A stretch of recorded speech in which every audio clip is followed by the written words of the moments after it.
Hey, what's up, guys? DJ here at Top Deck, and we've got another deck profile for you guys. Like we said before, new ban list, a lot of decks to talk about. This one is kind of a classic. We're going to be doing Shaddoll Invoked with the little Dogmatica engine in there. Deck also was basically untouched by the list, didn't really have to change too much, but it did get a pretty big boost because of what we talked about in our last video. Dragon Link is just freaking insane, and Winda is so good against that deck. So just to get started on the list, first up for our monsters, we've got 3 copies of Alistair, the Invoker. Anytime you're playing Invoked stuff, you want to play 3 Alistairs. He searches up Invocation, so you can get your Shaddoll stuff started with your fusion spells, and it's just good stuff. Then we have the tiniest of Dogmatica packages with 1 Ecclesia and 1 Fleur-de-Lis. Ecclesia is just so good. I mean, anytime you get to play this card, you get to get an extra negation, whether you're searching floor or getting a punishment. It's hard for your opponent to deal with. It extends onto your board by being a special summon. It's light, so you can fuse for Construct or Macabre, I guess. Floor is a little bit less exciting, but gives you a lot more oomph, lets you push through some stuff. It's a very unique effect in that it's a non-targeting negate and can stop a lot of things that are hard to interact with. For our Shaddoll monsters, we're playing a smaller Shaddoll package too. First off, we've got 2 copies of Wendy. Wendy is just great since it lets you put more bodies on the board and continue making fusion plays and setting up Shaddoll, or is that what this thing's called? Yeah, Shaddoll plays to get an extra negation or interruption by flipping a Squamata or a Dragon. On that note, we have 2 copies of Squamata and a copy of Dragon. These are the 2 guys that we want to flip up with that if we're trying to deal with a board. We can flip up other cards if we need to get more resources, but these both let us interact on the board. We play multiple Squamatas because it's kind of the best one to draw since it lets you pick between your other effects or even just dumping a spell or trap to the graveyard if you need something additional in there. And 1 copy of Dragon just as that interaction on board. We also have a copy of Hedgehog and Beast so that we can dump things to get extra resources into our hand. With Hedgehog, we search for a monster, 1 Beast to get just a draw. Beast is kind of sick if you can get it into play. I don't fault anyone for playing 2, but the Shaddoll monsters are all just kind of bricks. And finally, we've got our copy of Ariel. Ariel is actually really important for the deck since if you fuse off with your Invocation turn 1, but don't get your Alistair removed, you can't recycle it automatically. So Ariel gives you the ability to remove that Alistair and get your Invocation chain going again. Additionally, it's another way to make punishment into multiple interruptions since you can dump the App Cologne and then dump Ariel. So that you can get some DD Crow effects off of your punishment as well. We've got a couple hand traps in the deck, 3 Ash, 3 Gamma, and a Driver.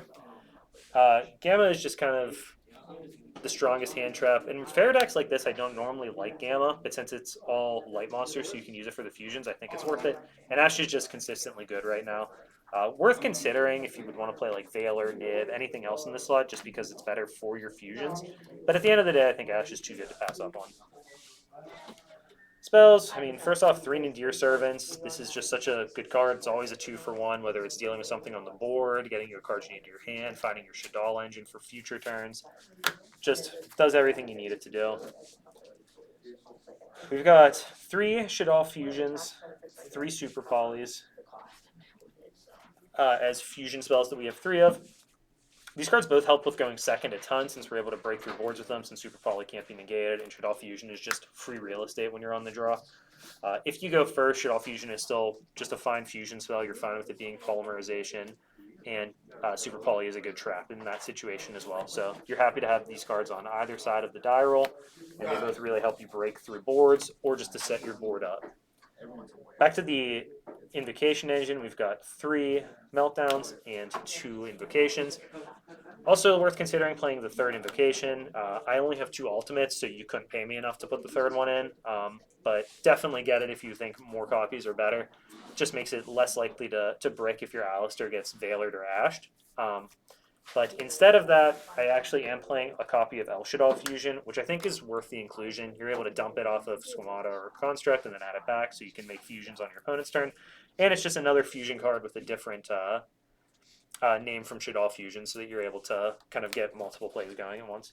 And finally, we have that Terraforming just to search up the Magical Meltdown.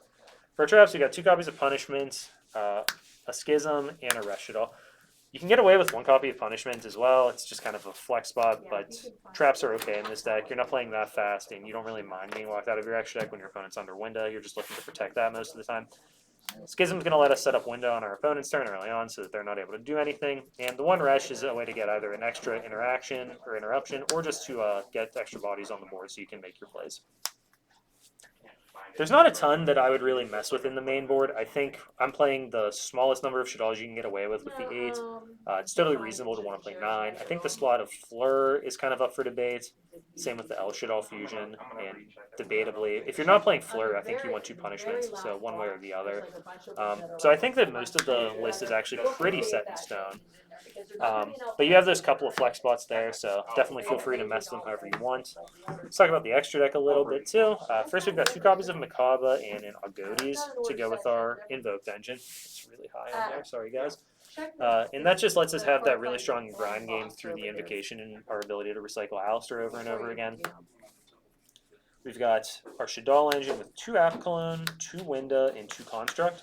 You want to be able to dump App Cologne and still summon one if needed, so we've got multiples, and then 2 copies of Construct and Winda just so we can play out those longer, more grind-intensive games. You want to be able to summon Winda and lock the board down early and often, and Construct is just the best card for, you know, setting up and giving you more resources in the deck. Kind of our package of punishment targets, we've got an Ents, Titanic Lad, and an Omega. I really like playing something that you can make with the, I'm blanking on that card's name, with the Gamma and Driver. So we've got the copy of Omega here. It's able to give you that graveyard interaction from its graveyard effect. You can make it if you Gamma on your own turn. And, you know, it's just another big body. Ents obviously just goes in every Dogmatica deck. It also lets us recycle the Ents, by the way, if we need to get more of this effect but don't want to play multiple copies. And then the one Titanic Lad, if you're not playing the Fleur-de-Lis, I wouldn't play this. But since we're playing the one of Floor, I think it's worth this when you're going first and don't need much of your other stuff, just as another option to get yourself more resources.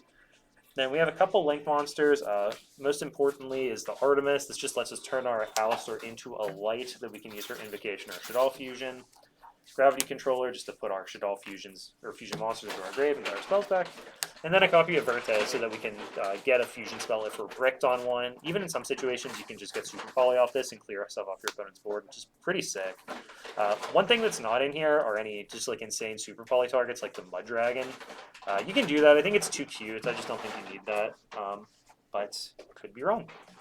Last but not least, let's just talk about the sideboard a little bit. We've got 3 Lightning Storms and a Feather Duster. Definitely need back row removal in any deck anymore. It's just like so miserable to play against decks like Geist and, you know, trap heavy Zodiac lists or Outlet or whatever. Some people like Cyclone more, but I'm not here to play small ball. You know, we're wiping the whole back row. 2 copies of Talents, just a card that's helpful going first and against different decks where you're not able to really naturally clear through their negates. This is able to take their stuff and then you can fuse with it. We've got some hand traps. We've got 3 Lancias and 3 Drolls, same as the other deck. I just think these are the best sideboard hand traps you can be playing right now. Definitely up to consideration to play like Nib or something that you feel might be better against Dragon Link. I would totally understand that, but I think these ones are good enough. This card also is pretty sick, like in the mirror and stuff, being able to really hose Invocations. I don't know if I would bring it in every time, but something worth considering. And then finally, we've got 3 Solemn Judgments for when we know we're on the play. You can bring this in, set it with your Winda or your Schism, along with your like Makaba, and that's just really hard for any deck to beat and play through. So you're going to get a lot of wins if you're on the play and get to just set that up turn 1. And I think it does make sense to side some amount of cards in this deck for when you're going first. You're not the most inherently powerful deck, so like, you know, you need to take advantage when you can and get your free wins when possible.